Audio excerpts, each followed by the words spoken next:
Students, today I am going to deliver a lecture on the topic of weak entity set. Weak entity is an entity which is not having any single attribute by which we can uniquely identify every tuple of a weak entity set. Okay, so you can see here in that ER diagram, the nominee here is the weak entity because it is represented by the help of a double box. Okay, and the account holder is the strong entity because it is represented by the single rectangular box. Okay, so whenever any account holder open his account in any bank, then the bank always ask for the name of the nominees. Okay, so what we do, we place the names of nominees in the form. Okay, but bank never assign any ID to the nominees for the unique identification. Okay, means that the nominee here is what is the weak entity set. Okay, so you can see here in that table, corresponding to account holder E2 is there are multiple nominees. Ram, Sham and Ron are the nominees for the employee E2. Okay, and their age is also present, 22, 62 and the 22. Okay, so here the nominee doesn't have any primary key because it is not having any unique identity, you know, or any unique any attribute by which we can uniquely identify. But here we use the concept of discriminator. Here discriminator is the attribute by which we can discriminate every weak entity correspond to a single strong entity.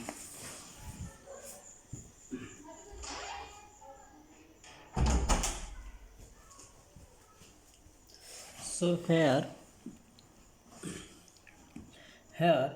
the Ram, Sham and the Rohan are the unique name correspond to the employee E2.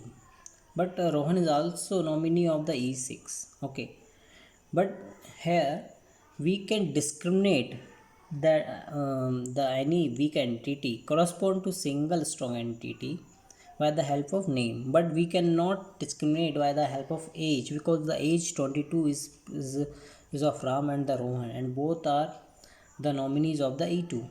Okay, correspond to E2 we cannot discriminate the tuples by the help of age, but we can discriminate by the help of the name. Okay, so therefore the name here, that the name of the nominee is here is the discriminator.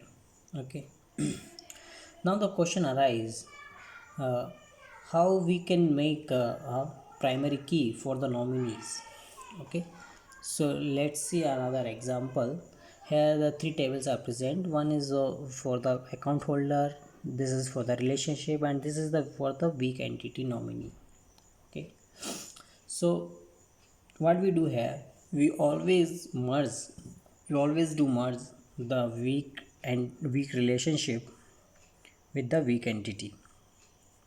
Okay, because if we don't merge the relationship with the weak entity set, then we cannot identify the Sohan 34 is dependent on which account holder, and the Sohan 30 is dependent on which account holder. Okay, so we have to keep both employee ID and the nominee names and their information in the same table. Okay, so therefore I have merged both tables. Okay, now question arises, which one will be the primary key here? So in the case of weak entity, we always take a discriminator and the primary key of the strong entity to make a primary key. Okay, so here the primary key always be a composite. Okay, and which will consist of the primary key of the strong entity and the discriminator. So here the employee ID is the primary key of the strong entity.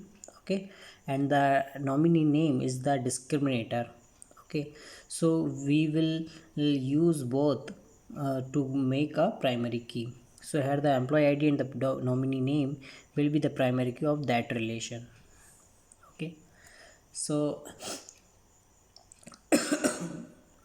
So here the nominee always come with the total participation, because in the nominee table no nominee can come which is not dependent on any account holder. Okay, means it will always have total participation, and it can exist only in the one to one and the many to one relationship. Means correspond to a single account holder can have one nominee or can have multiple nominees. Okay, so it always exists in the many to one and the one to one relationship, and correspond to many side always the nominee comes. Okay, so we always do merge the weak relationship with the weak entity. Okay, and after merge the of the what the weak entity and the weak relationship, we make the primary key the strong the primary key of the strong entity and the discriminator. So this is the whole concept of the weak entity set. Thank you.